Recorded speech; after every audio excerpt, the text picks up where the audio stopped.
Hey, everybody. Welcome back to Wicked Garden Podcast. I'm your host, Mike, and on today's show, Witness G is joining me, and we're going to do a little bit of random paranormal news to get caught up between shows. So I've got some stuff that I did, went out and did a couple ghost hunts at a couple locations. So I've got some EVPs I'm going to play. We're going to talk a little Bigfoot. We're going to talk a little bit of a UFO. We're going to talk a little bit of lake monster. So, before we get started on that, I'm going to bring Witness G in. How you doing, buddy? Hey, everybody. How you doing? So, I'll get started first. So what we did is a buddy of mine and myself, we went out, did a little trip. We went to Fort Mifflin. We had planned on going to the Brandywine Battlefield. We wanted to go to Penhurst Asylum. And then we wanted to wind up on McElwee Road. We had a day off. We figured we'd go out and do all this other good stuff. So this is in the daylight. We're doing this. So the first place we wound up at was Fort Mifflin. And I've got a few EVPs from there. Brandywine Battlefield wound up being closed.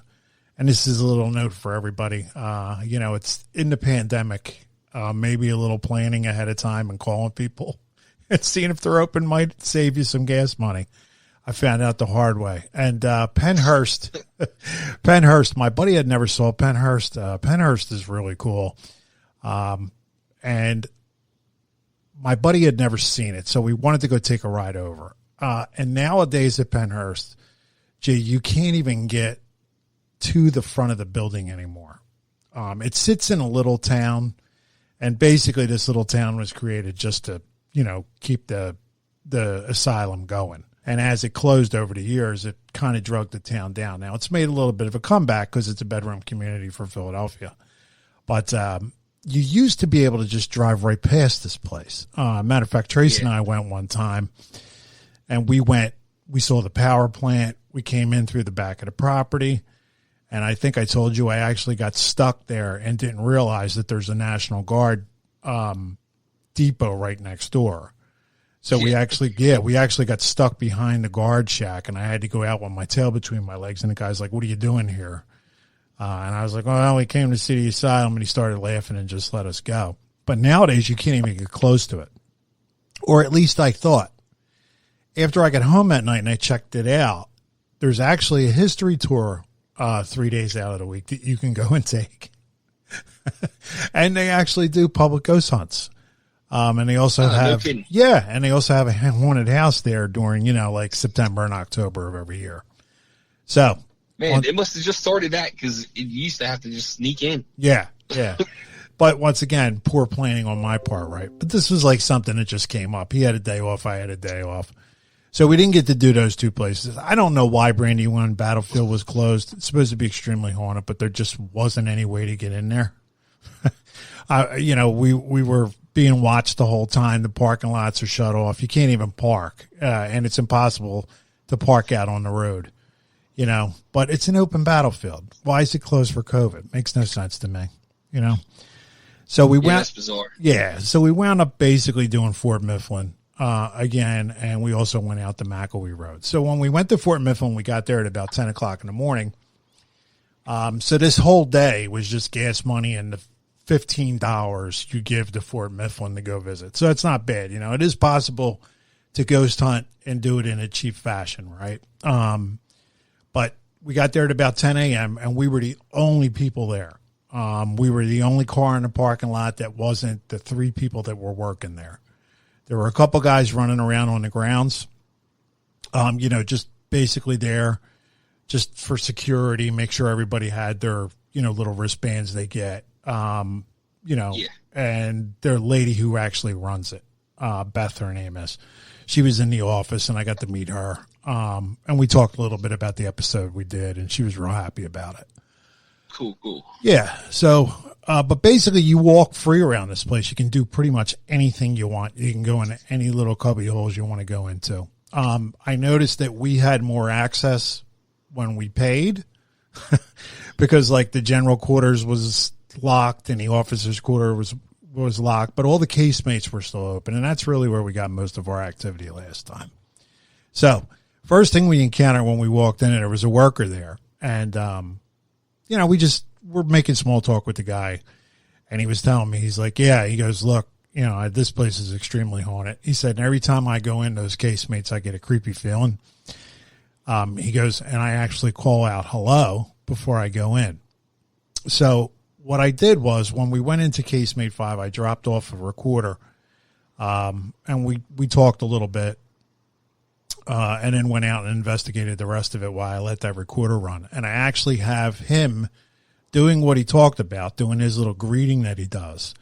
And he does it, and he actually gets an answer, which I'm sure he didn't hear because this is all the way back in the back of the casemate, and it's pretty light and low, but here's that clip.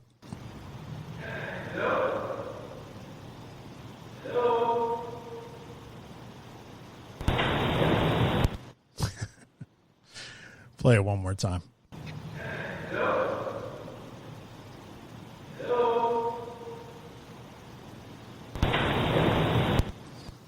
And just the electronic sound and hello one more time. So he actually gets an answer there. I'm sure that he didn't hear it, and I saw him a little bit later on, so I'm sure he didn't know that happened. But he says he does that every time he goes in. Says the place. He said, I'm fine out in the open, out in the middle of the field. He goes, I'm even fine in most of the buildings. He said, those casemates creep me out. So, man. Yeah. So that were you able to get his contact info or anything? No. You know what? I didn't think to do it. We were just. If he hears that, man, it's going to bug him out. Yeah. I might send it to, I know Beth would forward it to him, but yeah, they might, awesome. You know what? They might lose a volunteer though. I might not want to do that. Because I'm not positive he was getting paid. He just seemed like a nice older guy, and but gotcha. He's really, really wigged out about the place. So we're walking along, and we ran into the other worker, and this dude was an interesting cat. He was a younger guy, and he was definitely a volunteer, and he was all about this. Actually, he was all about mosquitoes, dude. Right, so. John and I are at the back, and we're doing sound recording back at the what they call the shed, right? And it's this big open air shed. It's got a couple cannons rolled back into it, the lawnmower's there, and all this other good stuff. And this guy comes up to us and goes, first thing out of his mouth, we're back there, right? And I'm thinking he's going to, because I was kind of behind and over behind the barrier a little bit, so I was thinking he was going to give me a rash of shit about being behind the barrier. And the first thing out of his mouth is, do you guys like mosquitoes?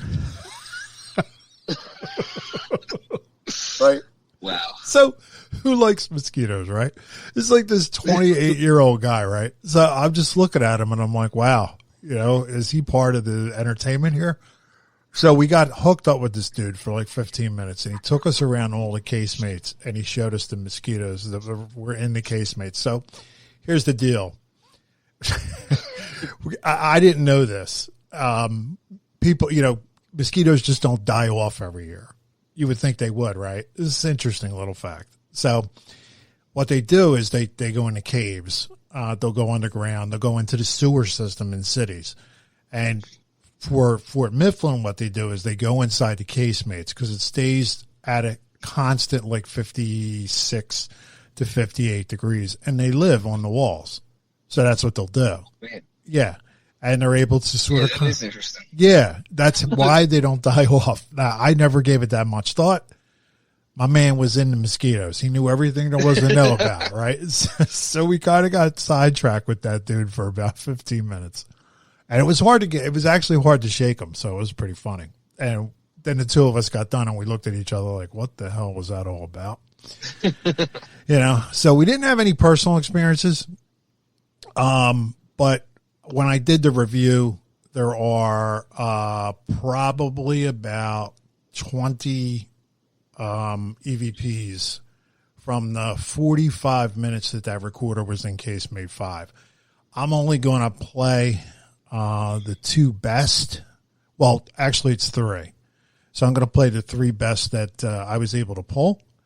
And this first one really kind of wigs me out for a personal reason, but this one I'm going to call, this is Fort Mifflin Michael, and basically this thing just calls out my name.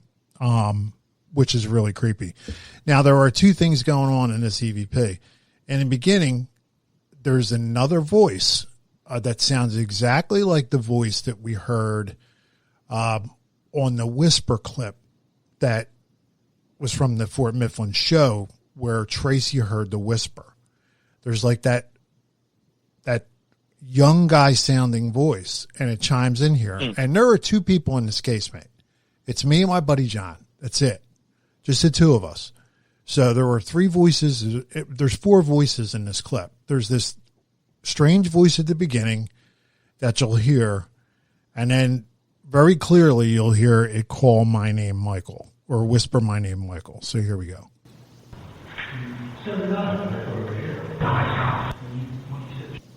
Play it again.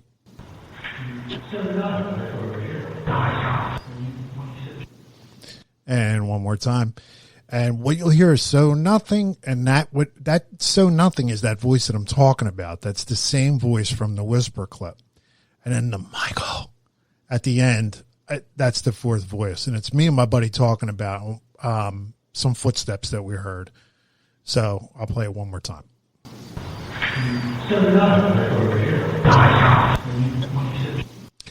Yeah, and we did actually have a personal experience when we first came in. I forgot about that. We first walked into the room. Both of us are facing the back of the room, but he was facing the left-hand side and I was facing the right-hand side. And we heard some footsteps. It was like 4 or 5 footsteps, clear as day, as if just like the night we investigated, as if you were investigating with a team member and they walked up to you. Because, there's a little bit of dust and dirt on the floor, right? So we hear this. I thought it was him. He thought it was me. And what I do is I originally called out on the tape, John's moving. And then, after a minute or two, he goes, dude, did you think that was me that was moving? He goes, because I thought it was you. And when we got to talking about it, we realized that we both had heard footsteps before. Oh, man. Yeah. And that's the conversation we're having in this clip. We're sitting there and we're trying to work it out. I'm like, so wait a minute, you didn't move at all? And he's like, no. He goes, I actually thought you moved. So I'll play it one more time so everybody can hear it.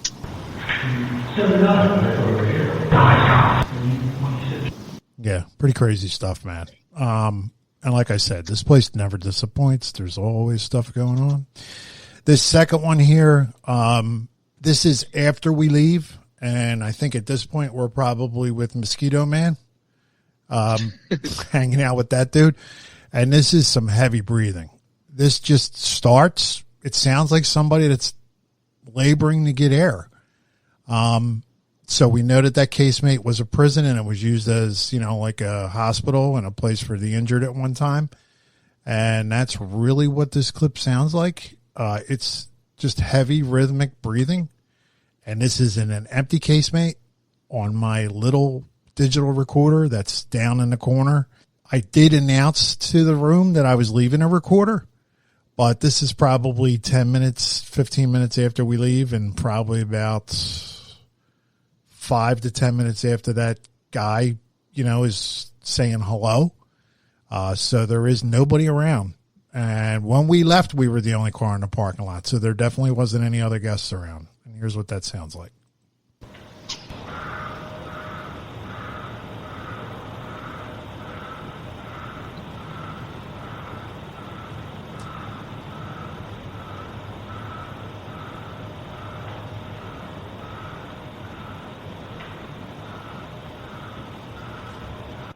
So I'll play it again.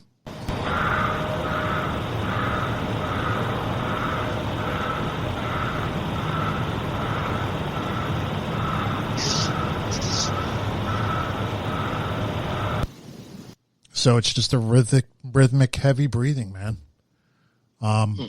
Yeah, just random rhythmic heavy breathing. That's pretty wild, man. Yeah. And this last one, it basically says today's Monday.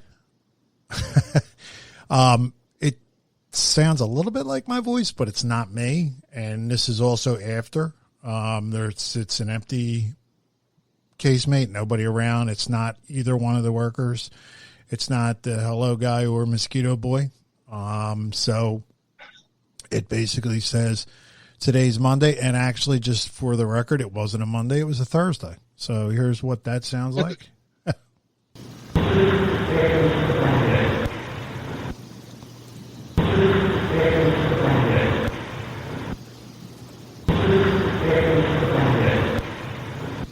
And it says 2 days Monday. I'll play it one more time.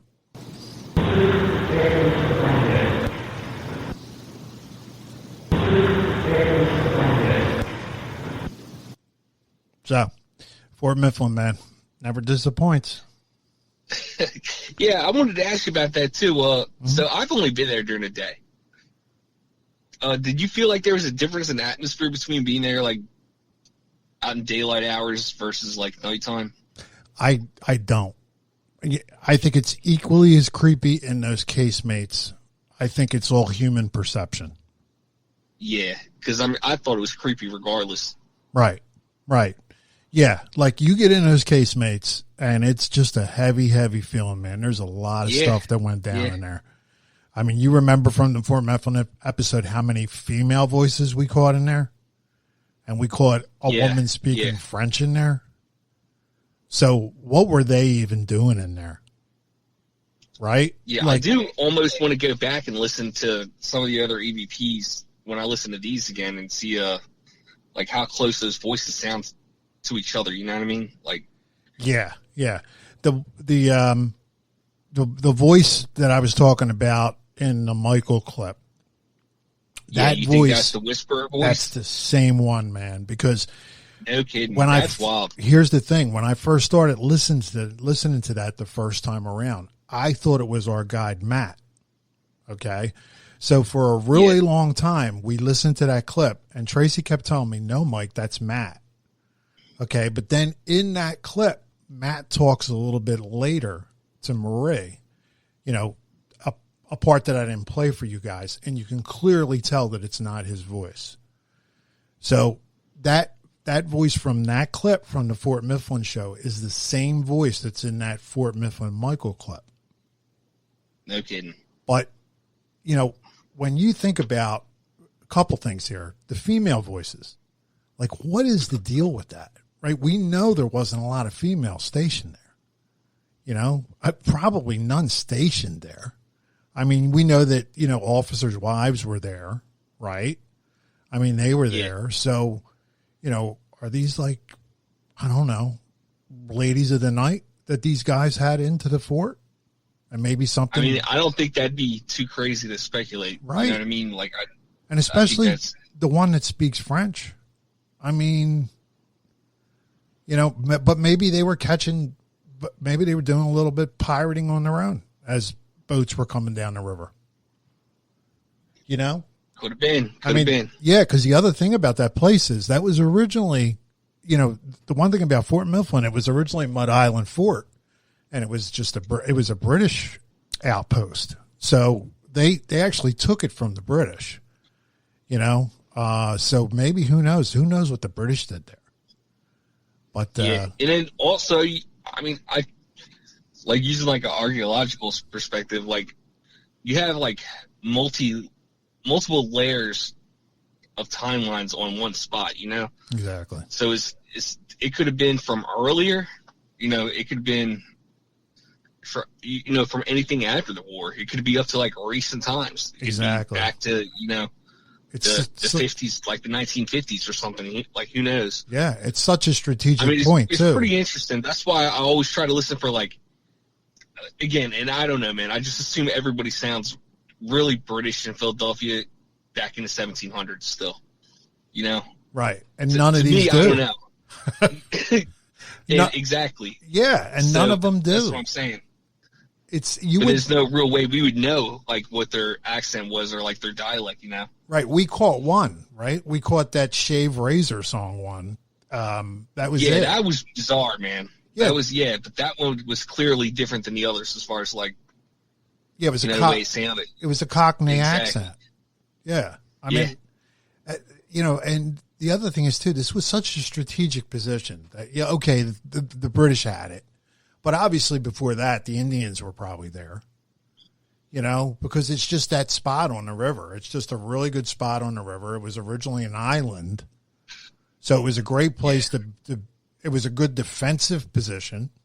You know, you didn't have to, you could sleep good at night knowing that, you know, somebody wasn't going to come in and raid your camp if you were an Indian, you know, and there was really good fishing, shad fishing, before they dammed up the Delaware River, you know, and ruined shad fishing. We got to put these chain dams up, you know, so the fish can't jump the dams. That's why there's no fish in the river anymore. You know, don't get me started on that. They should be taking these chain dams out of there. But, you know, before that, that's why, you know, Fishtown was called Fishtown, because there was so much shad fishing. That's what they fished, and it was a big food staple, shad. You know, so yeah, they ruined fishing. I didn't know that. Yep, that's what it is. That's why it was called Fishtown. Yeah. Yep, because of the shad. And now there's, you know, you'll still catch shad in the Schuylkill, but, you know, at one time the Indians would have been living off fish. Probably in the wintertime, I would think. They would have been living off it. For sure. Sure. So you have all those layers, but the place just amazes me. And I was going to hesitate to say this, but I'm going to go ahead and say it. The weird thing, too, about the Fort Mifflin Michael clip, I don't have anybody in my life that has ever called me Michael. You know, my dad didn't call me Michael. My sister didn't call me Michael. My wives, girlfriends, none of them call me Michael. None of my friends called me Michael. The only person that called me Michael consistently in my entire life was my mom. And she passed away last September. And how does anything in there know my name? Right? Because John didn't say my name. Well, I've known John since I was 6 years old. We're just kind of hanging out. Right? I mean, he's not calling me asshole. He's calling me dickhead, right? So, I mean, that's the relationship we had. We'd known each other for 48 years. So, you know, who's calling me Michael, right? I mean, it has to be something that I'm carrying around with me. Well, I mean, I actually thought about that, and I didn't want to say anything already. But I guess my first question is, how close was the Whispering? How close was the location where you got the Whispering EVP to where you got the Michael EVP? It's the same spot. Literally within 3 feet. Yeah. See, that's bizarre in itself. And then I immediately thought about it because I'd heard that clip before, maybe about a week ago. I think you sent it to me. Right. But I don't know if it was on our last Patreon episode or if we did it on an actual episode, but you were talking about some of the experiences you've been having in your house, like the kitchen and all. Yeah. Yep. Did it sound like that? It sounded exactly like it. And that's what I was hoping we would get into today, because there's a couple things that went on that you know about. We've been having a lot of light anomalies. I had some probably over the last 2.5, 3 months, I've had these light anomalies in the house. Tracy sees them. She doesn't ever see any of this stuff. And she's like, did you see that light? You know, and we've actually seen it out in the yard. There was a lot of that going on, and it was right before I lost my dog. And then it seemed... Yeah, well, even was getting the dogs worked up at one point, wasn't it? Yeah, and it seemed to stop when my dog passed. I was actually even going to bring it back up to you and say, hey, man, we haven't seen the light. Because, you know, she works a full-time job. Her typical day is 12, 14 hours. You know, so we're only ever sitting together hanging out on a couch on a Friday or Saturday night. We're never together late. You know, it's usually me up late. And she goes to bed. She's nodding out at like 8:30, 9 o'clock because she's working so hard. And every night we sat there all through like January and February. Every time we would have some kind of light anomaly, or it'd be some banging upstairs or something like that. We were having some crazy stuff going on. And I thought maybe it was because we brought it back from Fort Mifflin, you know. And then I was thinking about maybe it's my mom, because my mom and I always had like a Houdini thing going on with each other, because she's the one that got me into all this stuff. And she always said to me, when I get on the other side, I'll try, and talk to you. And I said, to her, vice versa. I'll try to do the same thing. And I don't know, maybe it took her a year to figure out how to do that. Because she passed not last September, but the September before. I mean, who's to say even time matters? Right. Like, right. If she's on the other side trying to communicate with you, in her perspective, it might have just happened. Yeah. But in our timeline, it's been a year. Exactly. I mean, there's no telling. But I know I don't want to give up too much of the stuff we already covered in that one in that Patreon episode. But if you were having like some super vivid dreams, like immediately followed by waking up to like some real life, like disembodied voices in your house, right? Yeah. And I was like, this is sleep paralysis. I was thinking to myself. Yeah, but you were up walking, man. Like weren't you like walking downstairs through the parlor when it happened? Yeah, no, it wasn't sleep paralysis. It started, the first couple things that happened, I thought to myself, all right, it's just sleep paralysis, just dismiss it. And then I had that one thing happen to me, and I think I texted you about it late at night, and I'm like, hey, man, it's just happened. It's unreal, So, yeah, there's been a lot of stuff going on, It's just bizarre. I guess the weirdest thing about it is this EVP, even the way the Michael comes out is the same cadence she used to use. Like when she was unhappy with me, like, because she would be like, Michael. Yeah. I mean, that's literally what it sounds like, man. It's really bizarre. So I think I'm going to ask Marie about it. Yeah, man. Well, I think that definitely ask Marie. Yeah. But also, if it ever starts happening in your house again, real heavy, I would probably run a recorder, man. Yeah, just to see if you could get it and then compare it. Yeah, and we were talking about a Nest too. We were talking about maybe getting Nest cameras for the grandson anyway. So we may do that too. But yeah, the light flashes were pretty crazy. We were getting them even actually out into the yard. And man. Well, go ahead, man. I'm sorry. No, I'm just saying. I'm glad you were making this connection, because I was about to make it on my own. But I was like, I don't know, maybe that's too much. The rest of the day, we went to McElwee Road. And, we still don't know what the backstory is to McElwee Road. And we stopped by, I guess it was late in the day. It was like 4:00. And we were both jonesing for, there's a really good pretzel place over in Moorestown called Mart Pretzels. It used to be in the Pennsauken Mart. So we went over to get a pretzel, and I left the recorder there. And we did get one pretty good piece of audio. And it's going to be hard to hear. Turn it up as loud as you can or listen to it with headphones. But it is basically some singing behind some birds that doesn't make any sense. And this is on an empty road. Let me pull it over here, and we'll play this for you guys. Here we go.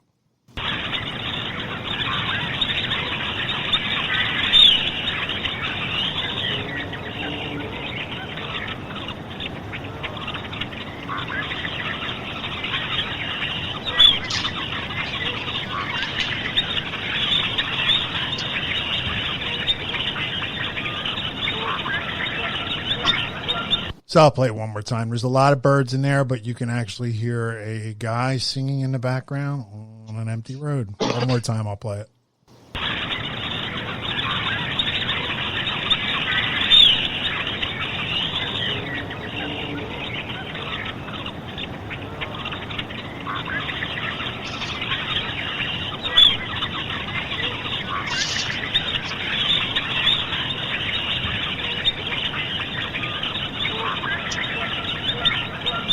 So that was the only other piece from McElwee Road, but cool little trip. I like doing this stuff, just ducking out, doing a little bit of audio recording. It's amazing though that we got all that stuff during the day. Yeah. Now I didn't get to hear this one that you just played, but that was this like a sing-songy one, right? Did it seem like kids, or was it like it was an older guy. And the legend that we're still checking out, but that most people say, is that some guy came home and they had killed his whole family. Indians had killed his whole family. And that where that tree is right where his farm field was. And it almost sounds like somebody who's just, working on the field and just, they're crooning along to pass the time as they work. That's basically what it sounds like. It sounds like a middle-aged man. Gotcha. Because I know when you did the EVPs from the nighttime investigation over there a while back. Yeah. There was almost another singing one, but I think it was more like kids. It was children. And he was supposed to have had 2 kids. He was supposed to have a young daughter and a young son. So he comes home. The story is he comes home from a trip to Philadelphia to sell his crops. And his wife and the 2 kids are killed. I think they actually even burned the bodies. And he came home to that. And then he killed himself. I think he hung himself. So that's the, story from McElwee Road before it became a place where, every single house along the road is worth $3 million. I mean, it's a mansion city there on that road. So, that's the backstory to it. So, the first one definitely sounded like kids playing a game the last time we played some McElwee Road clips. Yeah, that's cool though, man. It's cool to get out there and do like a daytime investigation, multiple spots. Yeah, and let's be honest, ghost hunting is expensive nowadays. You get past all the equipment that they've started to charge more for, which is hysterical because you get most of the evidence on digital recorders that you can buy on eBay for $15, right? That's where you get most of your, you can buy all the little ghost cams you want and, all the little plot software that you want for those little stick figures that everybody gets so excited about. But the majority of your evidence is audio evidence. And when I do this stuff, it just reinforces to me more and more how real ghost phenomenon, whatever it is. I don't understand why people still question it. Look, we could question UFOs to the cows come home, and we should, and Bigfoot too, and Loch Ness Monster, all that good stuff. All that stuff deserves to be questioned, but I just don't understand why people don't readily admit that there's something to ghost activity. We don't know what it is, but there's something to it. Yeah, well, definitely. And I think, just over the years with all these shows on History Channel or whatever, sci-fi, all those ghost hunting shows, like, maybe you can't take every one of those guys serious, But Exactly. I think, honestly, like, if you were to send, like, a group of, skeptical scientists out to these locations under the same conditions with the same equipment, they come up with the same shit. Exactly. So, there's definitely a lot to it, man. Yeah. I don't ever see myself stopping, Yeah. No, it's fascinating. And I'm sure at the end of the day, it's all going to be science. I'm sure there's going to be something to it that's scientific. Just something that we don't know about the laws of physics and, what actually goes on. I'm sure, and time, our perception of time. I'm sure all that, it's all of that. It's supernatural right now, but so were apples falling out of a tree at one time. So exactly. Yeah, I mean, it's just something we don't know about. So anyway, that was a little ghost trip. And I don't know if you've noticed, man, have you seen all the lake monster stuff going on lately? Like, for example, well, there seems to be like a serious resurgence. Yeah, all of right? a sudden. Yeah.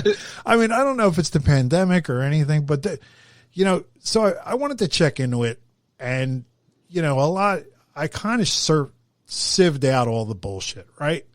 Because Loch Ness has had like a record year, and I'm talking like the last 12 months for sightings.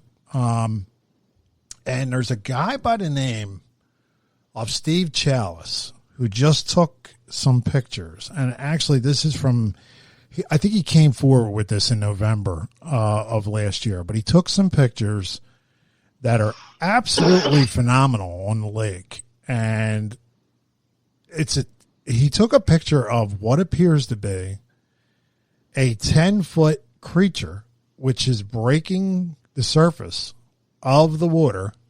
He's got it clear as day. It's got a speckled back. They know how long it is by, going back to the spot and overlaying the picture. They know that it's at least 10 feet long. And he had this for a while. So in other words, he had it in old photos and didn't notice it and then brought it forward. It's definitely not Photoshopped. It's checked out really well. He doesn't think it's the Loch Ness Monster, and that's not what he's saying it is. But there's been about 12 sightings this year in Loch Ness. All right. It started with that sonar hit, the big sonar hit that everybody was talking about. But then a couple people came forward and said that it could just be a problem with the software. So that kind of, knocked it down a peg in my mind. There's been a couple videos that look like they maybe were doctored. There's the usual wave breaks from the wind that people don't understand. But this is special. It's very special here. The guy's name is Steve Chalice. I'll spell it, and I'll put a link in the show notes. It's Challis, and he's in Southampton in the UK, and he went up to take a little bit of a vacation. And I guess it was 3 years went by, and he looked back through his photos, and he found this photo. And this photo is amazing, man. It is just probably, everybody's saying it's the best photo ever taken of the mythical beast. And it really is. It's definitely, and the reason it is because it's not a seal. Because there's been a lot of seals that have been photographed, and people just don't understand that there are seals in Loch Ness. So it's one of those things that I would highly recommend you guys reading about. I'll put the link in the show notes. And it is just an amazing, amazing picture. I went to Loch Ness.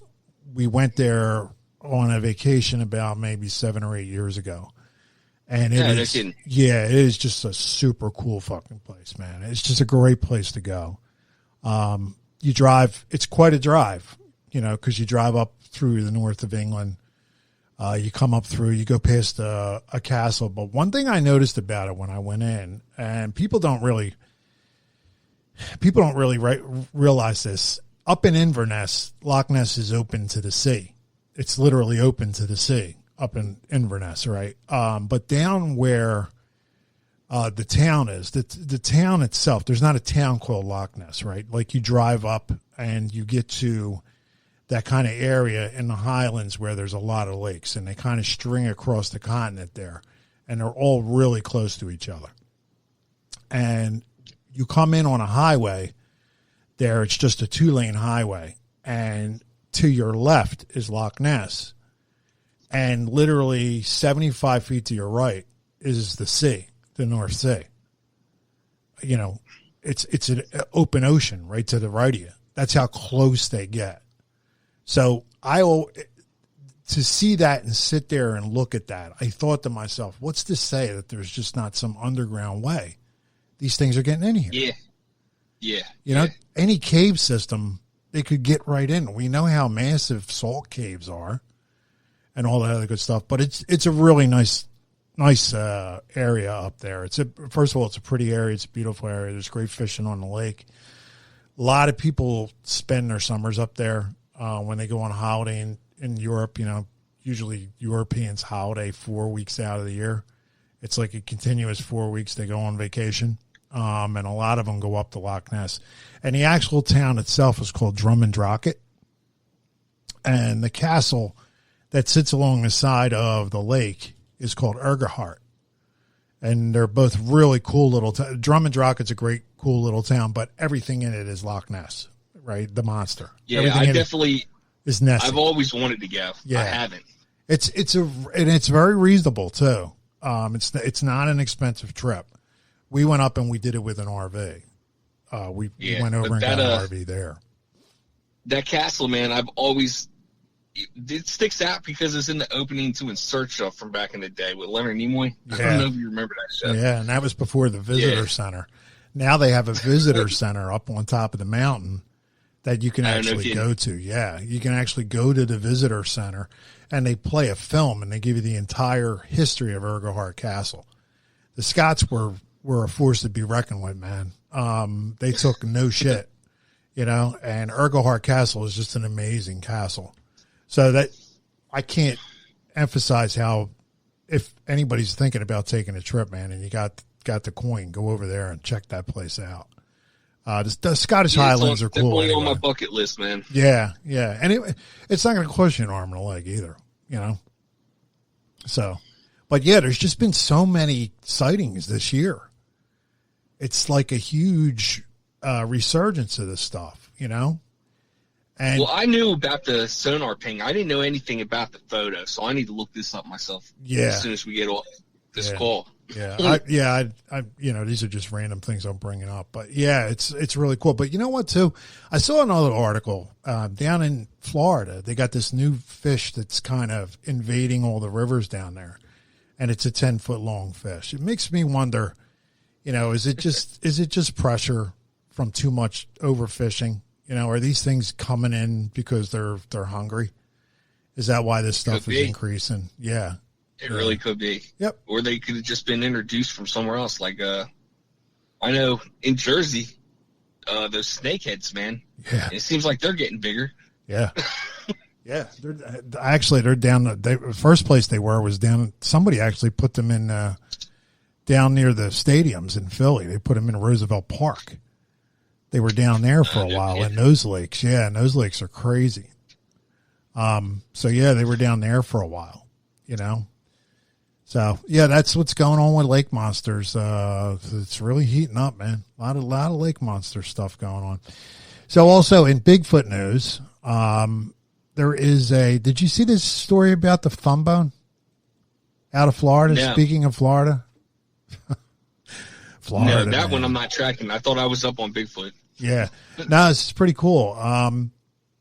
So the guy finds, first of all, how he found a fossil in Florida to begin with is interesting, but his name is Connor Flynn. He's a Bigfoot researcher and author, and he claims to have found a giant humanoid thumb bone fossil. He says it's compelling evidence that the legend of Sasquatch is true. And he found it down in Florida in a creek, and there's a picture of it here. It's a pretty amazing. It's obviously a thumb bone. Pretty easy to see how huge it is. So it's an interesting little fossil, and he's getting it sent out to get tested. See if there's any DNA matches that they can do or anything like that. You know how important it is for you to be comfortable in your home. There we go. I love pop-ups. So he's getting it tested, and he says it's legit. So it should be interesting to see what happens with this. I've been down on Bigfoot lately, but this is this has actually got some meat on the bone to it, man. We should see how this goes. Now, there's a couple of people that are saying, oh, it's a bear toe, it's a pig bone, that kind of stuff. But, this has got some legs to it, I think. I really do. So we'll see what happens with that. Yeah, yeah. And then the other thing that I wanted to bring up was Southeast Oklahoma. There is now a $2 million bounty that you can collect for capturing Bigfoot alive. But he's got to be, now here's the thing, and this is actually a state legislator. What is this? Oklahoma State Representative Justin Humphrey. He's a Republican, just in case anybody was still wondering. And he's got a $2 million bounty for the capture of Bigfoot unharmed. So you can't drag a carcass in there, Jay. You're not going to get your $2 million. Yeah. All right. I don't know what you get.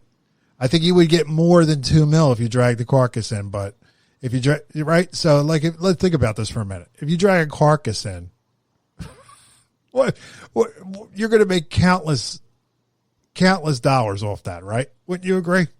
An actual real big, All right.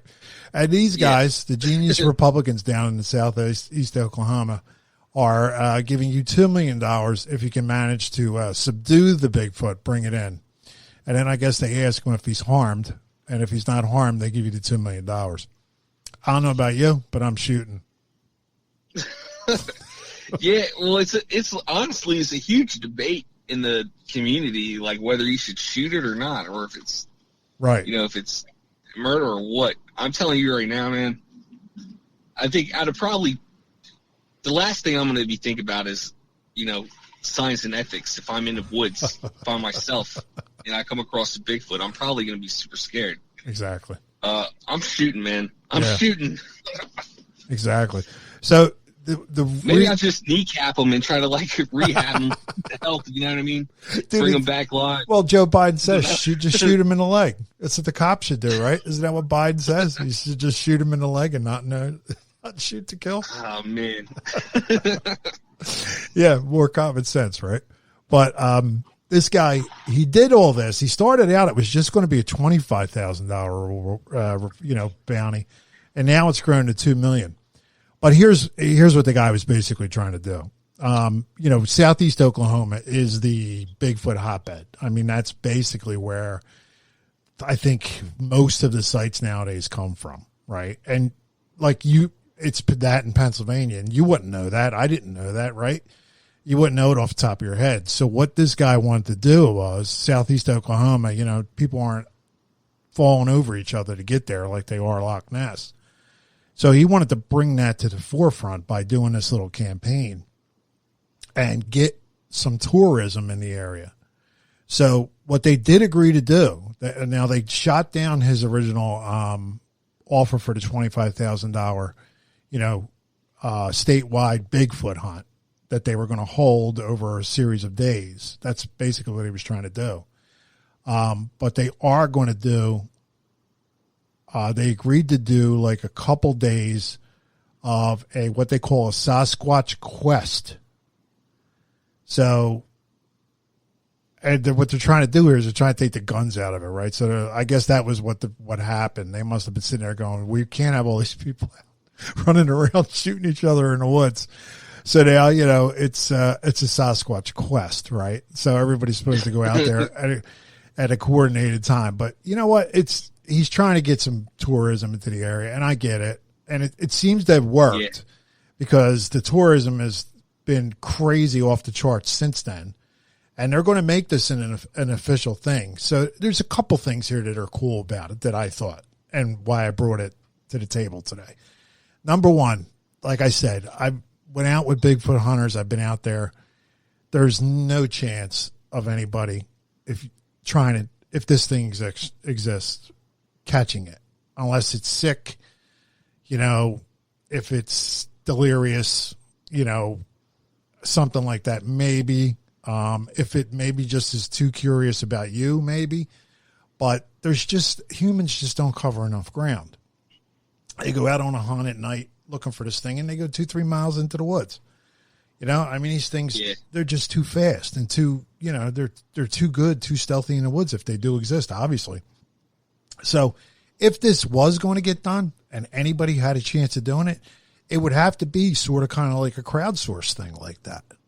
Like you would have to take a gigantic area and say, hey, we're inviting in, thousands of groups, and we all want you guys out hunting at the same time, and then maybe you could move the needle.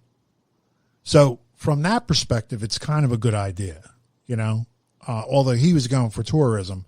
I think if this is ever done, it's going to be a crowdsource type thing or like a fleet of drones, or something like that. That's going to get it done. It seems like it's a good idea. Yeah. Honestly. Yeah. All the way around. It was a good idea to build up business, which it's done. It's good for the Bigfoot field. Yeah. I mean, you can't blame this guy. Taking the guns out of it was even a better thing. Because I could just see. I could see, 15 people were killed in Southeast Oklahoma at the Bigfoot hunt. You know what I mean? They were, did Bigfoot kill them? No, they just shot each other. You could easily see that going on, right? The forest full of beer cans. So there's that. But you know, the other thing too is paratourism, man, is huge. It's getting big. Well, that's what I was going to bring up, man. Just think of how many people go on vacations or trips, even if it's like a day trip or if they're legend tripping, right? Specifically for cryptids or paranormal. Like, I'd wager that most of the tourism to Point Pleasant is over Mothman.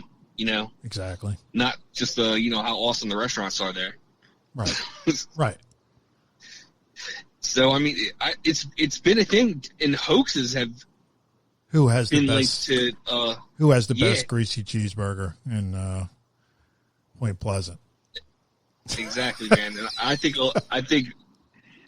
when you look at like historic cryptid sightings, especially when they've been proven hoaxes, like mostly it's for tourism, man.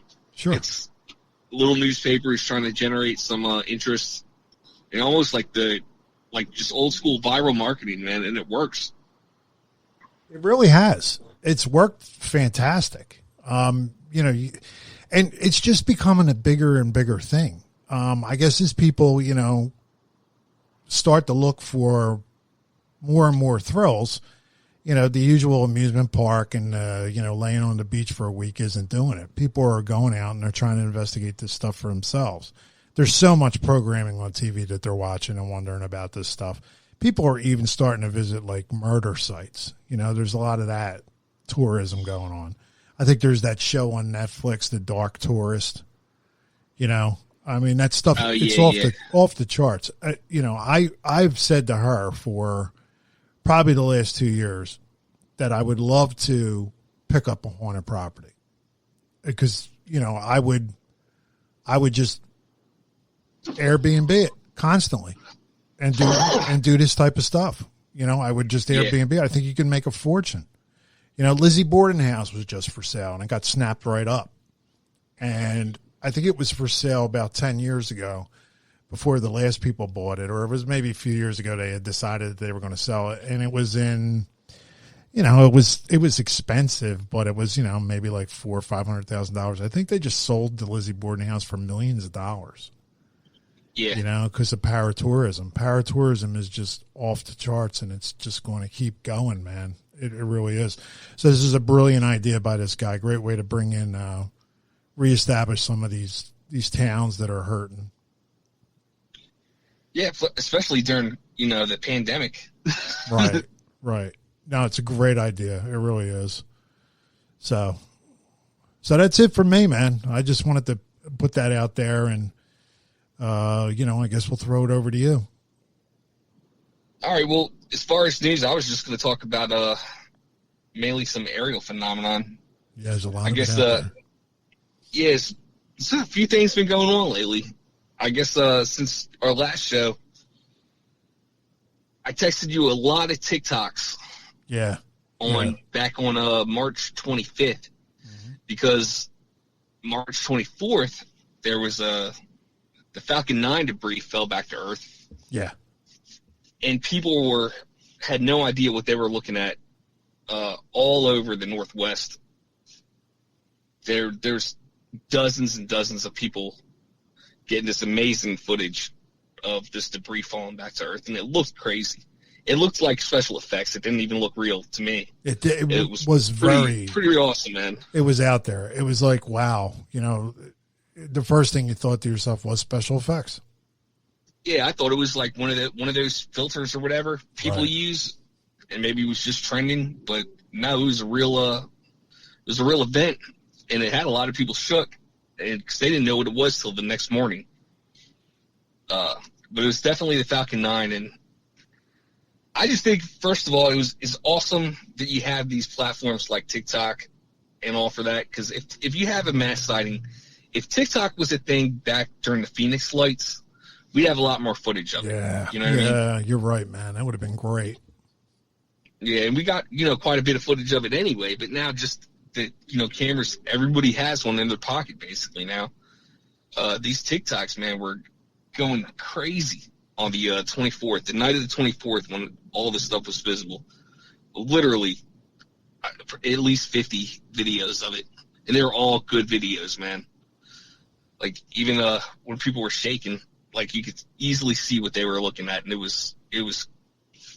it came out really good on the camera.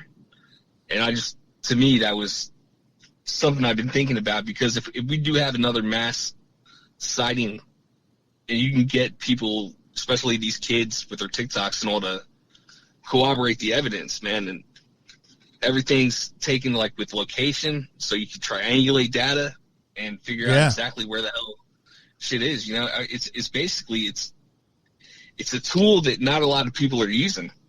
Yeah. So if we do have a mass sighting pop off somewhere in the future, and people are able to get it on TikToks like this, you could use all that data from their phones to get a really good idea of whatever they're looking at. This one was explainable. Obviously, it was the Falcon 9 debris. Just looked bizarre, which it did. I highly recommend just checking out a video of it. If you just type in Falcon 9 debris falling, probably Oregon had the most videos of it. I'll put up a couple in the show notes. Yeah, but that just gives me hope that, you know, if there is a mass sighting, we'll be able to figure out something. Well, so it's just let me ask you a question. I guess we test our tinfoil hat, proclivities here. You know, are you concerned about that at all? That maybe we could be getting set up with something like TikTok, you know, to have some kind of fake event? Or am I the only idiot that thinks about that? No. Honestly, that's exactly the kind of stuff I do think about. Yeah, right. Like if we get on this and there's actually a real one, you know, there's no telling what they can do to us with special effects. It is a good thing. I agree, if it's used the right way. And it also worries me. Yeah, you know, a little bit, that we could be so easily set up. When I started seeing these videos, somebody actually sent me one first, and then I was like, "Oh shit, what is that?" And I started going through the feed, and they were just popping up like almost every other video was one of these. Right. You know, what are we looking at? What the hell is that? And man, just within the first few, like my skeptic brain was already rolling full force. Yeah. You know, so like I know what something natural is. Obviously, this wasn't fake. This was a real event. But you know, in the future, if they are to catch something that's unexplainable, that there's no explanation for, you know, after the fact, and there's a lot of people catching it, I would still be inclined to be skeptical about that, just because it could be exploited, man. It really could be used as a weapon. Look how easily. Yeah. I mean, I'm not arguing COVID. It's real. It's deadly to the right group, but think about how easily, you know, we all gave up so many freedoms and stay muzzled, you know, and a lot of people wind up spending their retirements on getting through the last year and a half, and how easily that happened. You know, if something was to come out and you know, if anybody questions it, you're shouted down. You know, like you know, they put you in a box real quick. Oh, you're a denier. You're this. You're that. No, maybe I'm just, you know, asking for facts. You know, and you worry about that with something like that TikTok. Now, truth be known, I'm addicted to TikTok. I love it. I have my people that I follow, and I love it, man. You know, it's probably the only social media I'm on nowadays. You know. Yeah, that's literally all I have too. Yeah. And it's. Yeah. So I love it. But yeah, it does make you wonder, you know, how you could definitely see the path where it could be used for evil. That's for sure. Yes. Yeah. And I'm not sure if you've, well, first of all, TikTok works on an algorithm. So it knows the content in the videos that you watch and how many times you watch them. And it starts building its algorithm about how much and what type of videos you're watching over and over, and which ones you like, which ones you skip. Right. It basically changes the way that information is given to you from that point on. Right. So further isolating you from your fellow human. Yeah. So, and I know for mine, for example, I remember it started, it was just tons of content, and I didn't really know what I was looking at. And I guess I'm kind of ashamed to say it, but over time, it started getting smarter, and it knew what I liked. Because again, I'm not really a social media person. This is literally the only social media I have. Right. And once I figured out that it's, going off of what I like, basically, that what I did was I started just searching for paranormal stuff. So now that's what I'm getting in my feed now. So the more things you look at related to the paranormal or science, that stuff slowly starts entering your feed. Right. So I'm trying to, what I need to do is just uninstall this thing and put it back on and start fresh. Yeah. Yeah. Not that there's anything wrong with women and cats, but I just think that there's a lot of cool paranormal stuff on there, and I'm sure 95% of it is hoaxes. Just people setting up pretty ingenious hoaxes just to get views, and it's a game for some of these content creators to get as many followers as possible, and sure, sometimes make a narrative. You got this, this one guy, he's saying basically his pantry's haunted. He's got probably about 50 videos of it. Oh, the guy in California with the haunted pantry. Yeah. Yeah. Yeah. He just gets more and more viewers, and it's becoming almost like a story. He's doing it in chapters now, but it's man, all of this is a guy pulling his pantry door open with some thread. Yeah. That's all it is, man. Yeah. He's got magnetic, latches and stuff like that. Yeah. I've seen it. It's, it's ingenious though, cause it gets people hooked, It does. But just I think some of my favorite ones on there are, in a lot of these could be hoaxes too or faked, but they just seem more legit to me. And it's people uploading the images from their or uploading video from their Ring, that the door camera. Oh, okay. Yeah. Man, there's some bizarre Ring footage out there, man. Yeah, there really is. Yeah. Yeah. Yeah, there is. Well, we're getting close on this this government revelation about the UFOs, right? We're getting close on that. That's coming up. I think. What is it? June? They're supposed to. Yeah, June 1st is. I think that's the unofficial date. It's June 1st. Well, it was. I think the 27th of December is when. Yeah. It was actually passed. Right. And that gave the intelligence agencies, I believe, 180 days to compile their information. Right. So it should be right at June 1st. June 26th, yeah, it would be. Yeah, something like that. Yeah, it's getting closer and closer. And I think the one guy that was in the Trump administration, I can't remember his name, but he's saying it's going to be a pretty wild report. Oh, yeah, the intelligence guy? Yeah. Yeah, I think that John Ratcliffe? Yeah, Ratcliffe, that's it. Yeah, yeah, he's all over the news. The former director of national intelligence, yeah. Yeah. But I don't know. We've been talking about it pretty much since it was announced, but it's pretty much wrapped up inside of a COVID bill that was passed last year. Yeah. With the last administration. And I think it's going to be huge news. This is another thing we talked about, I believe, on that last Patreon episode, but it's the Mammoth Appropriations Bill is what was actually passed, but it's the act is called the Intelligence Authorization Act, and basically all intelligence agencies, Pentagon, each branch, they all have to disclose everything they know about UAP. So I, for one, think it's going to be heavily redacted. So do I. It's going to be two versions of it. It's not supposed to be, though, right? I mean, that was kind of the point, right? It was not supposed to be. Yeah, it's not supposed to be, but I think there's probably certain things. I think it's probably going to have to go through an approval process, and I'm sure things will be redacted. As far as national security goes, because they can't release everything. I got to say, I'm proud of UFO Twitter not getting overly excited about it. Usually, right about now, they would just be edging themselves till June 26th on this whole thing. But I got to say, they've been pretty realistic with it. Because I don't know about you, but I can't imagine it not being another Lucy Charlie Brown moment, right, with the football. So you think you're getting some kind of big disclosure and this happens again, where they kind of just give you enough to keep you interested?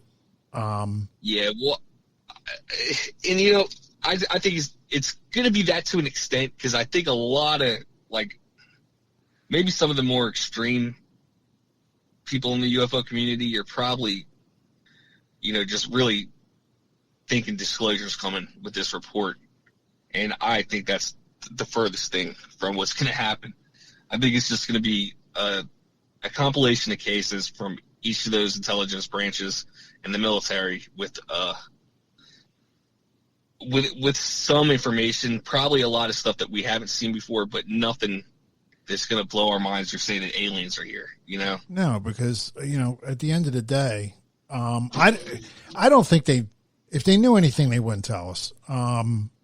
Because they'd be up to no good if they are actually, in communication with aliens or whatever. Who knows? Who knows what kind of deal could be set up? But, this requires the government to basically admit they suck at doing their jobs. That's the fundamental problem with getting the government to report on this subject. Because at the end of the day, they have to say, well, we really don't know.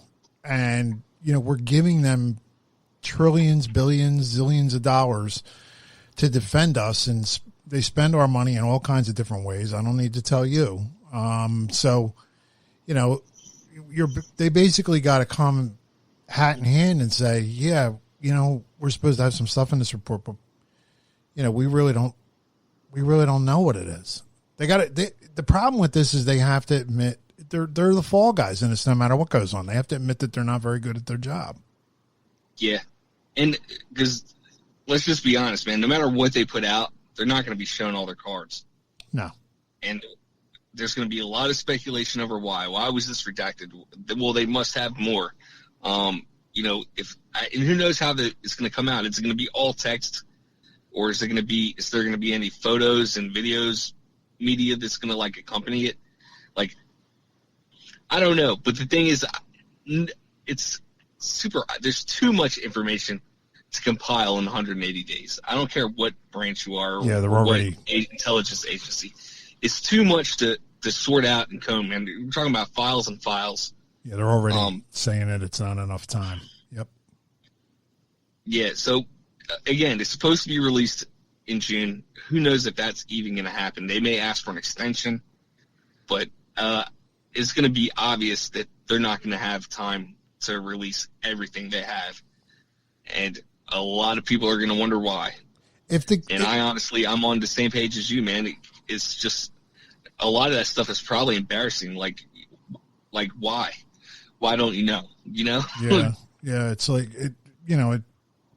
it's just a catch-22 for the government. Let me ask you a question. Let's just assume for a minute they do know what's going on and they're not telling us. What do you think it would take for us to get that information? Is it going to be somebody at a high level, in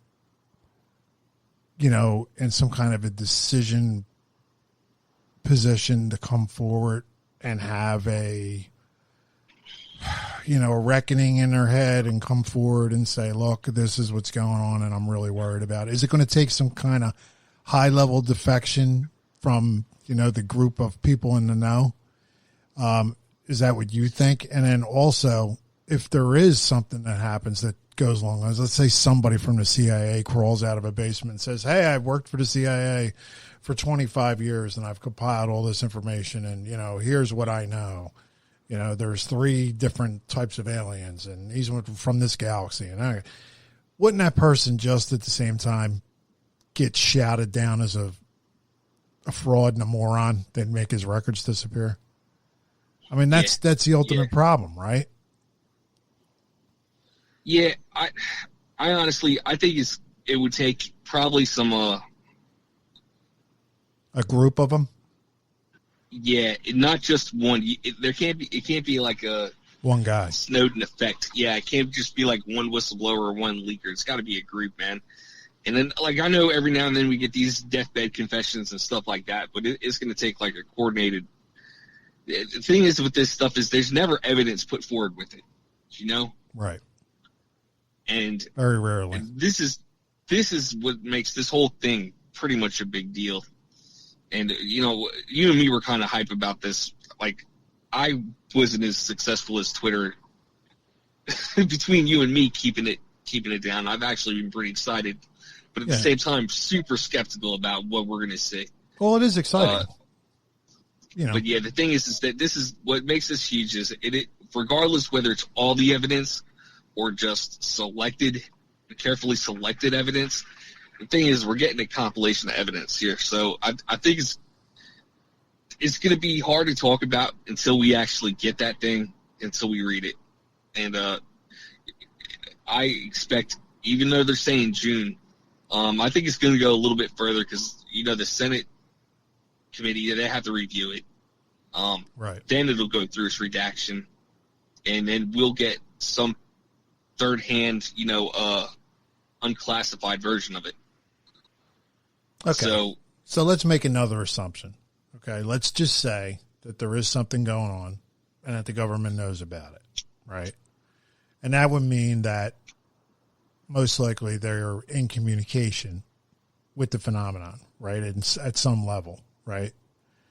Then really ultimately, isn't it going to be the only way we're ever going to know is if, number one, a whole group defects and somehow they smuggle out enough evidence that it's irrefutable, or the other side lets us know.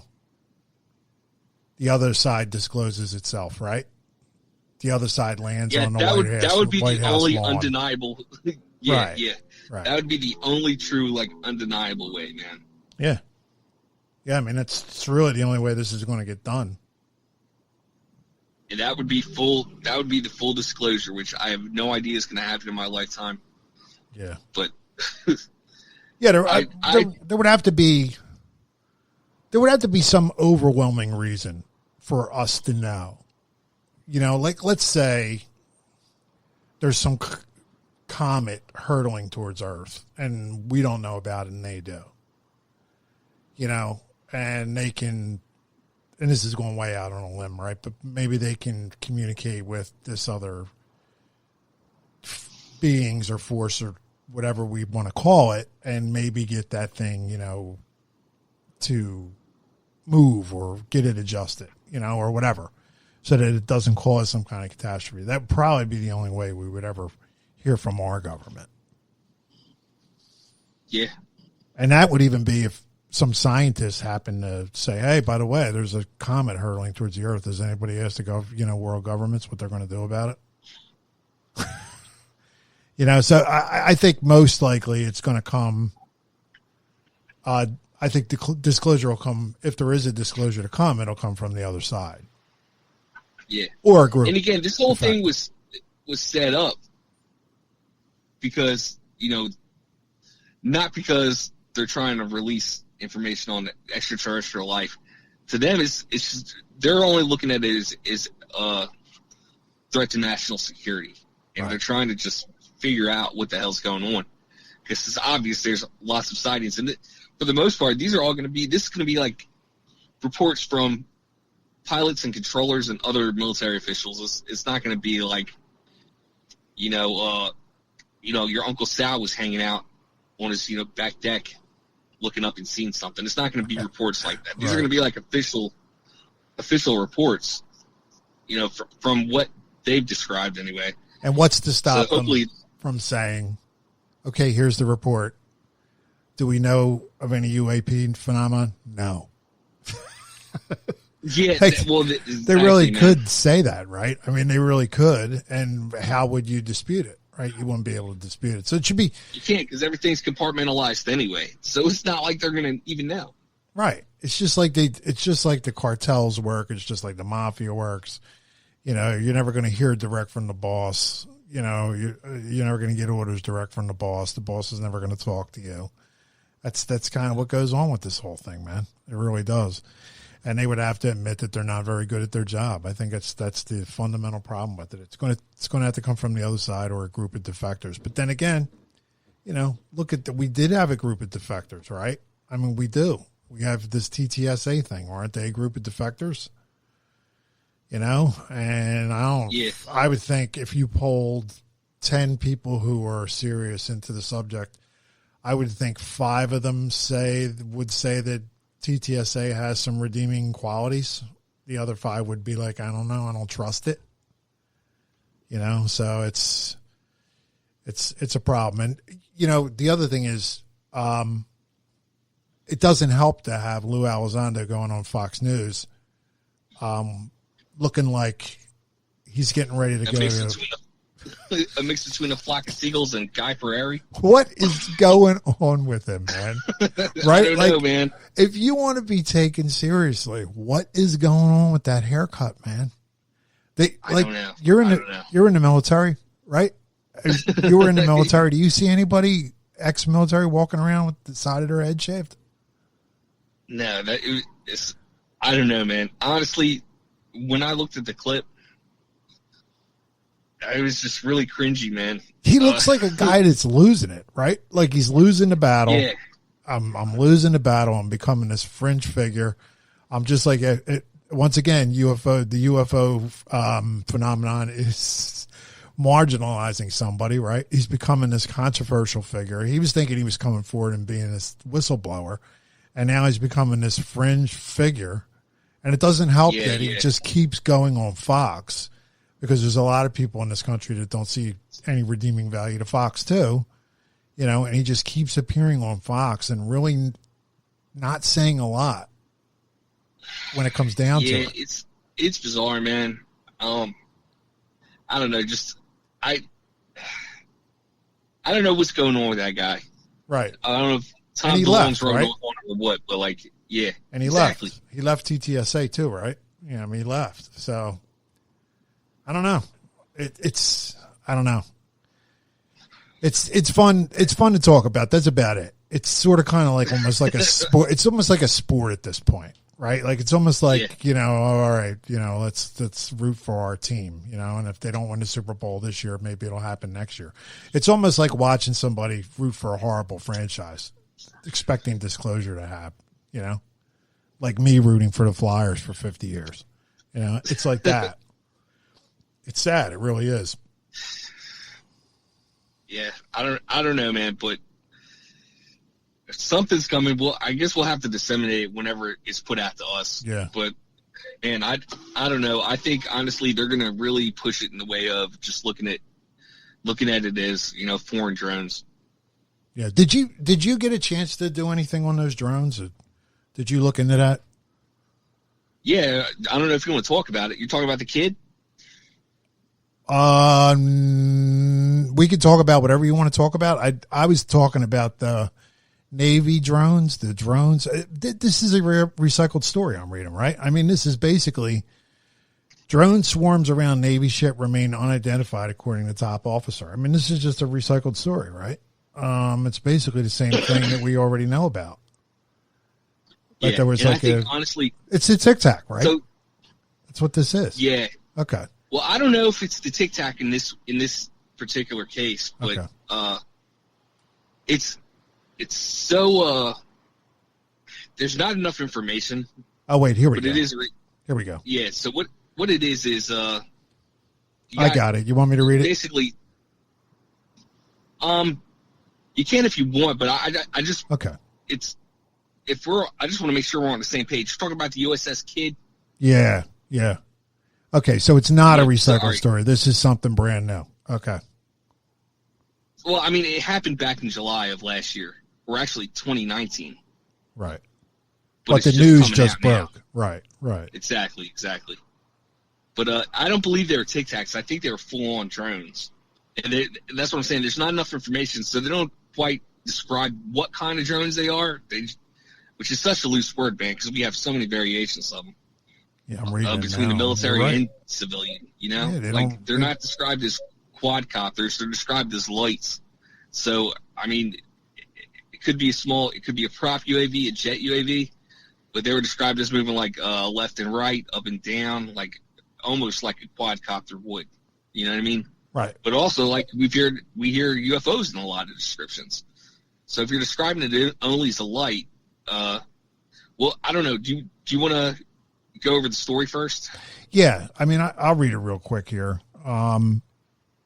The destroyers involved were USS Kidd, USS Rafael Peralta, USS Russell, USS John Finn, and the USS Paul Hamilton. These are all destroyers. All the reported one Carnival cruise ship as well, I think. Oh wow, really? Yeah. That's weird. All of the reported incidents took place relatively close to San Clemente Island, so it's got a geographical area, which the Navy uses for live fire testing. That's actually where my son was trained, out there. According to the emails, details of the incidents made it up the chain of command all the way to the Office of the Chair of Naval Operations. It also included mentions of naval intelligence officers, the FBI, special agent with the Naval Criminal Investigation Service, and the director of the Maritime Intelligence Operations Center within the Navy's Third Fleet. Difficult to explain. So this is on the drive. So basically they're saying nothing about what these are. As a matter of fact, this article doesn't even say that they're lights. So your information that they're lights is even stuff that's not even in this article from the drive. So the fact that they're lights is cool. And then this story is tied up with like a lot of, they're trying to make a connection here, this website that I'm looking at, to some of those pictures that are floating around, like the Batman picture. But it doesn't have anything to do with that. This is just drones in a geographical area near San Clemente Island. Yeah, so San Clemente, it's I've never been to California. I just know where it's at, and I think it's down actually by Mexico. San Diego, it's somewhere between. Yeah, I think it's somewhere right between Mexico and Anaheim, like maybe smack in the middle between Mexico and Anaheim. So it's way south of, because two things went through my head. So the northwest coast, they do a lot of military drone tests. Uh-huh. And then you have more drone tests that happen over, like right over the coast in Silicon Valley area, which is way north of San Clemente. So it's neither one of those two places, which I had to look on a map to see exactly where the hell San Clemente was. Right. But it's near neither one of those. It's not near the military drone testing area, and it's not near Silicon Valley where they're doing, testing their drones and shit there. So first of all, I thought that was strange, but it's near a huge military op area, whether it's a drone testing area or not. Right. And so what it is, basically, you had the destroyers out there, or at least three of them were, at least the Russell and I know for sure the Russell and the Kidd are destroyers. The other two I'm not 100% sure of, and there's also that Carnival cruise liner. But it seemed like over the course of 3 nights, they were basically getting buzzed by these drones. And I don't know how they weren't picking them up on radar, because destroyers all have surface radar, surface and air radar. So I don't know how they would not see them. Right.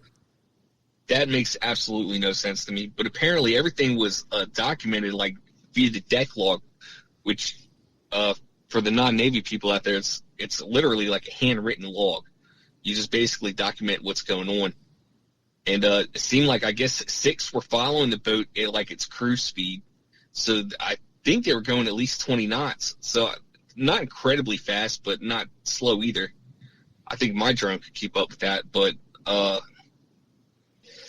it seems bizarre that you would be that far off the coast and be able to fly drones out there unless you were testing something. Or my initial thought was, honestly, was just messing around. Yeah. So you have a lot of SF guys out there. The SEALs go out there and train, and they get tons of equipment to test. And I thought maybe they were just messing with, the ship, just as as like a pretty much,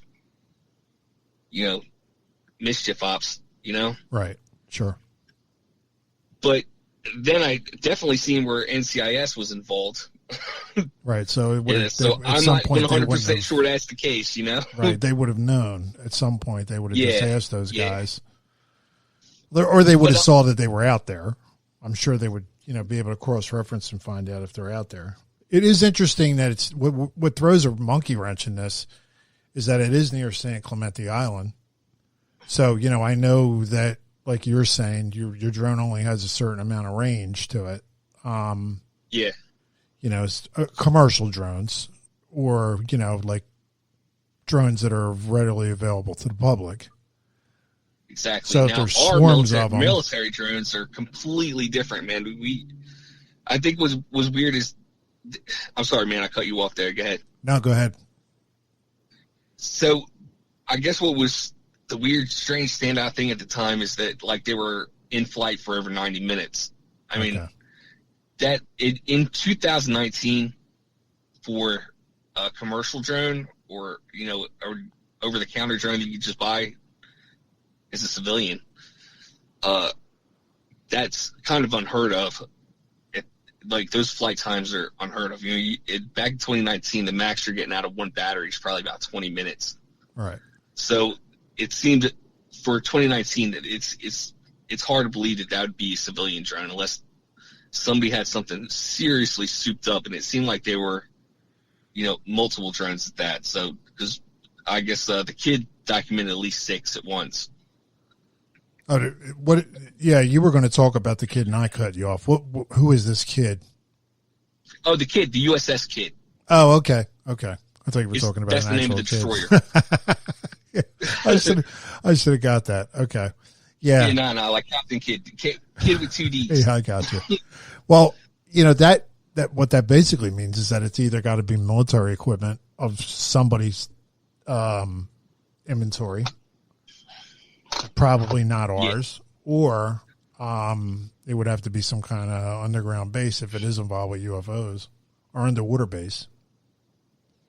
Yeah, which there's a lot of talk about that spot. Underbase lore in that area. Right. That's the weirdest thing about it. So it kind of brings that whole angle into it. Right. And then again, and I find it really strange that these weren't described as what type of drone they were described as. They didn't say, you know, we had 6 quadcopters buzzing us. They said 6, you know, drones that, you know, were basically lights. So that all seems strange to me. It also seems strange that it's coming out right now. You know, because if this happened in July 2019, it almost feels like it's not a smoke screen, but it almost feels like we're being conditioned for more shit that's going to come out. You know, it has to be in the report. I wouldn't be surprised if this entire thing is not in the report that comes out. Exactly, and they're just doing it a little bit early, right? Yeah, so it feels like conditioning, like it may have been leaked out there just ahead of time, but I mean, it does sound kind of wild. So it happened to at least 4 of these destroyers, like night after night for almost 4 days. They'd show up around the same time, and the only other vessel out there was that Carnival ship, and you know they cleared up with them that absolutely nobody on that ship was flying drones around the destroyers. Right. So yeah, and I don't know. It is definitely bizarre. It would be great to know how long they hung out around the military ships and how long they hung around the Carnival ship. Like if it sounds like they definitely had a documented time of at least 90 minutes. Wow. Which for our military UAVs, no problem in 2019, but I was wondering civilian, not so much. Yeah, you know. Yeah, I was wondering if maybe they just buzzed the Carnival real quick and then said, "Oh, it's not a military ship. Let's get out of here." But that's interesting, man. It really is. Once you're out so far, where they're at, like you know, it's not the United States anymore; it's international waters. And there's, you know, what else? Anybody's, you know. Yeah, and you know, you're close to China there. You know, you're close to Russia. You got the other thing is too. You got all those stories about a underground or underwater base out there. All those stories. And in all those years, they're some of my favorite ones, honestly. Yeah, and in all those years that people have seen things off the coast from there, you know, and you just chalked it up to, you know, good California grass, right? You know, and yeah, maybe it's not. Maybe there really is something there. Yeah, we're definitely being conditioned for something. Yeah, that's honestly just. It felt so strange that was coming out when it came out. Yeah, that's the first time why the hell didn't we hear about this back then, you know? Yeah, that's the first time like there's a web to this that ties in with UFO stuff, you know. So it is an interesting story. I can almost, I'd put a paycheck on it, man. This is going to be part of that report. Absolutely. Absolutely. I'd put your paycheck on it.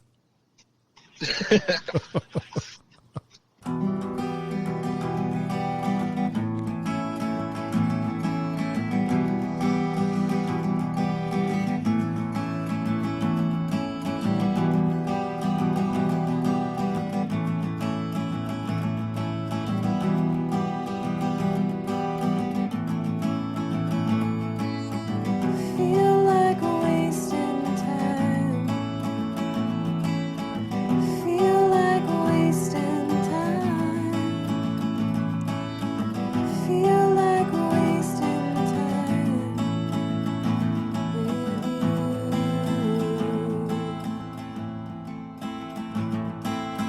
See the rising tide. Oh, it's only a matter of time. See the rising tide. So